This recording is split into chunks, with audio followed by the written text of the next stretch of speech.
Welcome back to the Tip of the Iceberg podcast. We've had a nice little intro to segments the last two. We're just going to get right into this one because it is a monster of a segment. We have 9 names on this list. Last leg or leg up is what we're calling this segment. The Penguins have 30 games remaining this season. We're going to run through a few players and coaches and say whether we feel they are safe or vulnerable heading into this last stretch and if they're fighting for their job over the final 30 games of this season. Let's start with somebody we've talked about earlier, P.O. Joseph. He's a pending restricted free agent right now. We mentioned he's been out of the action for 30 of the Penguins' 52 games, whether that be due to injury or just being a healthy scratch.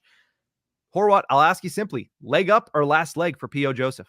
This is his last leg. This is it. This is his last chance, I think, of settling into the NHL at a regular pace, at a regular level, and proving what he can be. It's at least with the Penguins, mind you. This is his last leg with this team. If his road in the NHL takes him elsewhere, that's very likely. The dude can probably still play in the NHL, could probably find a very nice roster spot on the Ducks or the Blackhawks right now. But then again, who couldn't? But genuinely, down the line, I think P.O. Joseph could still be a successful player in this league. It just might not happen with Pittsburgh anymore, and that's what hurts. But you get buried under guys like Ryan Shea and John Ludwig, and you don't know what there is for you. And so be it. So the way it is, he's got plenty of career left ahead of him, I think, and it'll be good to see. I think it'll be interesting to follow his career and see what'll take him. That dude deserves a cup one day. He's an awesome guy. Yeah, last leg for me. I'm going to say that. Person on the ice, he has a leg up, or off the ice, I should say. He has a leg up. He's a great guy. Off the ice, last leg, or on the ice. Oh, geez, I'm messing this all up. But on the ice, he's on his last leg. I think the ceiling from last year to this year has dropped significantly on what his potential could be. But I do still think he's an NHLer, just probably not with the Penguins if he doesn't go out there and show something this season. So I'm going to say last leg for Pierre-Olivier Joseph. Erik Karlsson, I'm just going to say it. He has a leg up. There's no way you're trading a $10 million player that you just acquired, including sending out a first-round pick to do that. And not to mention that, he has 38 points in 52 games. The offensive production, while not at the level that we want it to be, is there. And he's also been staple gun to Ryan Graves for the majority of this season. He has a leg up. He's not going anywhere. Horwat, do you concur? Of course I do. Let's also not forget that you're right. Even if you wanted to deal him, you're not trading a $10 million contract that easy. With a no-move clause. Thank you. That's what I was going to get to. The full no-move clause that he held very tightly to whenever he was on his way out of San Jose. I mean, the trade to get him to Pittsburgh took what felt like 2 years, really. And the Penguins didn't even enter the fray until a couple months before it happened. So it would be tough to move him, but also he's played fine. He's playing really not to his level, but he's playing perfectly fine for this team because, again, like I mentioned going into the season, if Erik Karlsson has an off year by his standards, it should still be the most offense the Penguins have seen from a blue liner since Larry Murphy. Now, I'd have to look back at the numbers again. I don't think we're getting that kind of production from him, but it's still a solid piece. And if we get Larry Murphy-esque numbers next year, forget it. We did great. Yeah, the game's also a little bit different. I mean, scoring is up across the National Hockey League. Clearly not with the Penguins. They missed the memo on that one, but not as up as it was in the 90s, the early 90s in particular. So, I mean, let's not forget, we saw that picture of Mario Lemieux, Ron Francis, and Jaromir Jagr over the weekend. That line had all collectively over 115 points each one season. So, yeah, scoring is down a little bit. It's getting back to where it was, but it's never going to be as high as it was in the 90s. Goaltenders are just too damn good. But let's talk about some forwards, 2 in the same spot. Let's start with Riley Smith. Leg up or last leg, Horwat? I can't split them. I can't say one's got one, one's got the other, because A, that would make the conversation too difficult, but also I think it's just last leg time for both of them. The issue with Riley Smith is why'd you get him in the first place if this road has already run its course? That's a tough one. And Raquel, again, that's a tough contract to move, but you almost force it. You almost force a way to move that one out. Raquel plays well, though, whenever he's with Sidney Crosby. Yeah.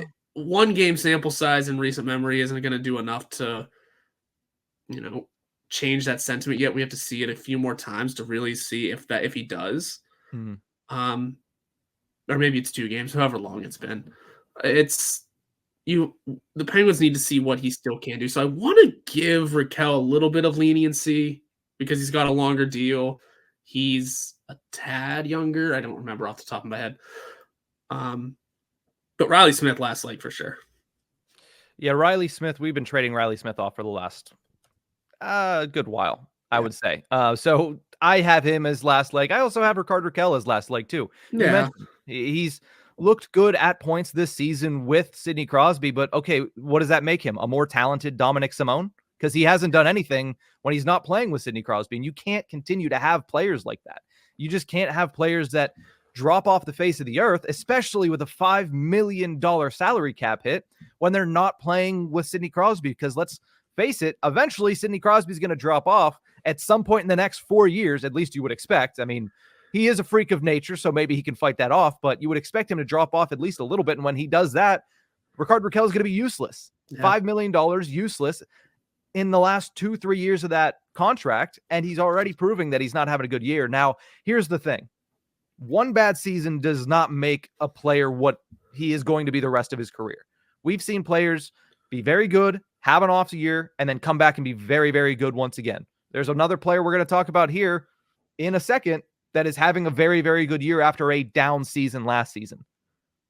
So for that reason, I think the Rickard Rakell is not as much on a last leg as a guy like Riley Smith is, just simply because of the contract and simply because he's proven it in Pittsburgh, whereas Riley Smith, it's his first year, and I understand that you might want to have some patience with him, but at the same time, when you have this many expensive wingers that are not performing, you have to restructure somehow. And Riley Smith, with, I believe, going into a contract year after this, he's the easiest one to go. I think he's on the last leg. You see that in the lineup now because he's bumped down to the third line again.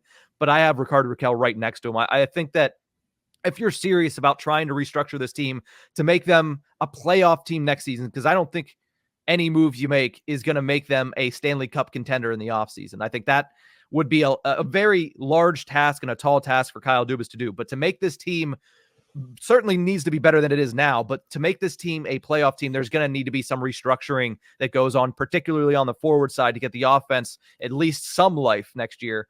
Riley Smith and Rickard Rakell are on their last leg right now. Yeah. I'm with you on that. Let's move over to another forward. Brian Rust, I've seen get his name tossed into a couple of these conversations. I think it's unjust, but Horwat, what do you think? Leg up or last leg for the Rusty Razor? He's got a leg up too. He's having a better season than he did last year, right? Points-wise, it looks to be like he is. Certainly when you look at the fact that he has 32 points in 39 games this season, so he's just under, or just, sniffing a point per game this year. Not to mention the fact that he was well on pace for his first 30-goal season before he ran into injuries earlier this season. He has 15 on the year now, so might be able to get up over 20 once again. Certainly going to have a better year than last year, you would expect.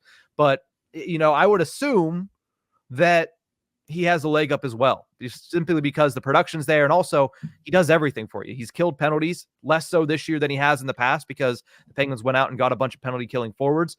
And, the power play isn't working well for him, but the power play isn't working well for anybody. But I think he is probably one of your most reliable forwards. And especially when it comes to a team that doesn't score a lot of goals, he's one of the ones that you can count on to probably score a little bit more than everybody else. Listen, I get a lot of people might want to trade Brian Rust, but you're right. He does everything on this team. He is on the power play. He scores at 5-on-5. He kills penalties. He plays the complete game. He's a solid player. He's playing well with Sidney Crosby. I just don't know what's going on with Malkin. I don't anymore. That's a conversation for another day. But also, again, much like Erik Karlsson, dude's got a full no move. Yeah, dude's got a full no move. It ends after next season. You might be able to get him to waive it next year if that conversation happens. But this year, no chance. A, he's playing really well for them, and B, he probably believes he could still bring it for this team, and isn't going to waive it. So, yeah, this isn't a situation of we're stuck with him. This is a situation of we're stuck with him. Good. Yeah, so you have him locked up. Yeah, so. The Penguins should he has a leg up. That's what I'm getting at for sure. Yeah, the Penguins have 3 forwards at $5 million right now, and only one of them are playing up to that potential, and that's Brian Rust. So I agree. He has a leg up, and the no-move clause certainly helps. The last player we're going to talk about here, somebody that has certainly been a topic of conversation all season long, Ryan Graves, at the end of his first of 6 years in the contract, Horwat, 30 games left. Last leg or leg up for Ryan Graves? Is there a middle ground? Because whenever I say that, I mean because he doesn't have a leg up. Period. He hasn't been great, but he also isn't on his last leg because of that deal. Because of he's likely going to be with this team next year. So he's a neither last leg or leg up. He's more of a ugh. Here we go again. Yeah, I think he's on his last leg. I think. Okay. Putting him on the third pairing. It's a Band-Aid for this season. But I think if he doesn't perform on the third pair, I mean, like I said earlier, he doesn't fit well with Letang. He doesn't fit well with Carlson, and neither of them are going anywhere for the next couple of years. So are you going to pay a $4.5 million defenseman to play on your third pairing and still not produce? I think he's on his last leg in the sense that, yeah, that contract is going to be difficult to move. But if he struggles for the final 30 games of the season, I think if you're Kyle Dubas, you put the yard sale sign right out in the front yard and say, free to a good home, free to a home, just free to anybody. Just come get him for scraps, future considerations. I know that doesn't happen in hockey very often. A conditional 7th round pick, anything, just take him, please. They're not going to buy him out because, one, Kyle Dubas said last year he doesn't like to buy players out. And two, that buyout, I haven't looked at it on Cap Friendly, but that buyout would be absolutely ridiculous considering he has 5 years remaining and $4.5 million a year. Not only will it be very long as far as the buyout is concerned, but it'll be very expensive to pay a player that is not even going to be on your roster. And they're already paying Jack Johnson for one more season about $917,000. So I think he's on his last leg. I think if he doesn't perform in the last 30 games, the for sale sign goes up. And listen, he might not go anywhere. People might say, we don't want him. We don't want to take him at that cap hit for that many years, especially coming off a bad year. You're certainly not going to get anything in return for him. The best thing you can hope for is that salary cap space back. But I do think that it will be broached, or the subject will be broached in the offseason of, hey, is anybody willing to take Ryan Graves in this salary cap hit?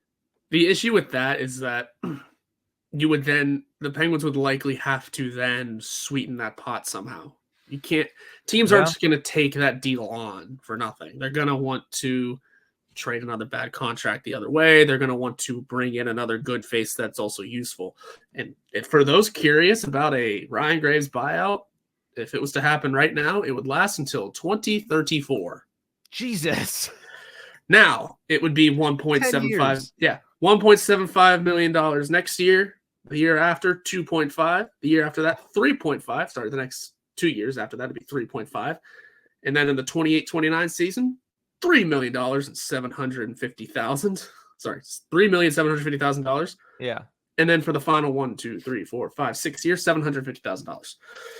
At that point, it gets affordable, but oh yeah, in 6 years, yeah, it gets affordable. And it gets affordable when Sidney Crosby's already in his 4th year of being the head coach of the Pittsburgh Penguins. Sure, that's great, but yeah, basically, what we said earlier, it is not happening. The buyout is not happening because that is ridiculous. Yep, especially for a general manager that doesn't like to do it in the first place. So yeah, Ryan Graves, I think he's on his last leg, but it obviously is a trade. We'll see what happens with him. Obviously, first game tonight back on the third pairing. He's looked half decent with Chad Ruhwedel in the third pairing in 2 or 3 games, whatever he's played with him. So we'll see what he's able to do tonight. Let's move over to the coaching staff to close this thing out. Start with the head coach, Mike Sullivan. Last leg or leg up?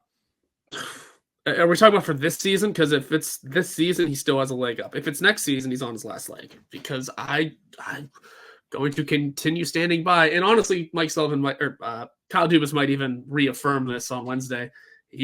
Mike Sullivan's not going anywhere this year. Mm-hmm. He's not this year. Next year, maybe we'll have that discussion next year. But he's still safe for now. I think when you look at the roster that has been put at his disposal, yes, I think that you look at it and you say, okay, he's trying to make something out of a lot of nothing. Like there's Sidney Crosby, who's one of the best players in the league still. There's Jake Gensel, who before being injured was one of the best wingers in the league when it comes to finishing and 5-on-5 production. A power play that has all the talent in the world, but is rather inept. That falls on him and on Todd Reirden. And I think you look at that and you say, okay, you have to give him an opportunity with a better lineup. And he hasn't had a better lineup really for the last couple of seasons. Not to mention, we've already talked about the contract situation. We've already talked about the relationship with FSG. That goes without saying the remainder of any time we have this conversation. So I don't think he's on the hot seat right now, but I agree with you. If you go into next season and the lineup has been fixed, the lineup has been altered to give him a better chance to get this team into a top 3 position in the Metro, and he struggles off the bat, then that's probably when the seat gets hot. That's probably when the question starts to get actually serious. I don't think anybody in the Penguins organization, if you asked them today, would give you a serious answer that he is on the hot seat. I don't think anybody would say that. And I don't think many people in the media, in the know in the media, I should say, like a Josh Yohe, like a Rob Rossi, like a Dave Molinari, for example, I don't think they would tell you that he's on the hot seat at this point. And I think I would agree with that. So I say he has a leg up this season for the final 30 games. He has a leg up. He's not fighting for his life. But I do think that time is coming very, very quickly. And if they don't produce in the last 30 games, there's going to be a discussion in the offseason of, hey, you got one more chance. We know you're under contract, but we need you to start producing. We're going to try to give you the best lineup possible. We're trying to give you the best roster possible through this offseason, but you have to make lemonade at some point, even if these lemons are sour as hell. So I do think he's safe this year, but that rope is getting ever shorter, and I know that's not what people want to hear. You could say his seat is getting preheated, if you will. Preheated. How about that? Because it's definitely not because of the lack of success over these last few years. It's definitely not a comfy situation. It's definitely not a comfy seat to be sitting in. It's definitely not a cold chair. But that contract leads you to believe that there is some coolness to it and some secureness to it. But with the lack of success, there's got to be something to give, and that's kind of why I like this little. It's on a preheat. We're just we're getting it going, and that's about it. And there might be people in the media even that say that a coaching change would help, but I at least feel like everyone understands that it's just not happening. It's the fan base might want it, some of the media might want it. That doesn't mean it's going to happen, though. Yeah. And with that, let's finish this off with the guys that flank him every day on the bench. Todd Reirden, Mike Vellucci, leg up or last leg? Well, for Todd Reirden, last leg. I think that one was the second most obvious one behind maybe an Erik Karlsson in this entire segment. I don't even need to dive too much deeper into it. Other than that, Mike Vellucci, I don't want to say he's just kind of there, but he is just kind of there. He's doing great work with the penalty kill still. He's doing great work with the forwards at 5-on-5, at least whenever they were kicking on all cylinders at one point. The thing about Mike Vellucci maybe being on his last leg is because he could go be a head coach somewhere. He could still be a head coach in the NHL, or has a chance to be a head coach in the NHL. Some teams are desperate for coaching.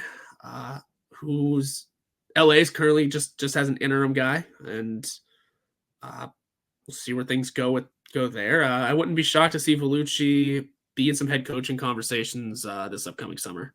Yeah, he's been in a couple of head coaching interview segments like the last couple of off seasons. So, but I do think he's on his last leg too. I mean, the penalty kill has been great, but you're about to miss the playoffs for the second straight year, and you're one of the worst scoring teams in the National Hockey League. Like, you have so many players that are just not producing. I mean, Riley Smith came in with a pretty good pedigree. He's not producing. Rickard Rakell coming into this season after a really good year last year with the same organization, he's having a bad season. And eventually, when all of these players aren't working out, it falls to the coach that's coaching them. And I think that when you're going to look at this coaching staff, the Penguins are going to look to clean house under Sullivan before they clean Sullivan out too. They're not going to do a clean slate the whole way through. But I do think that both Vellucci and Reirden, especially because I do think that their contracts expired. They both signed 2-year extensions 2 seasons ago. I don't know if there was a year left on their contract when they did that or not, but they're either on expiring deals or going into one last year. I do think that both of them are on their last leg here. If the Penguins miss the playoffs, I think both of them are gone. Yeah, I forgot about their contract situations heading into this year too. So, and that'll be another interesting thing to watch for during the Dubas press conferences if he is asked and if he gives answers about the coaching staff as a whole. Yeah, so we'll have to keep an eye on that. So last leg or leg up, A lot of last legs here for the Penguins. And there are some guys we didn't even mention that are on expiring deals, like a Jansen Harkins, but I don't think that's worth a lot of breath talking about these fourth liners that have been fourth liners and sometimes below that level this season. So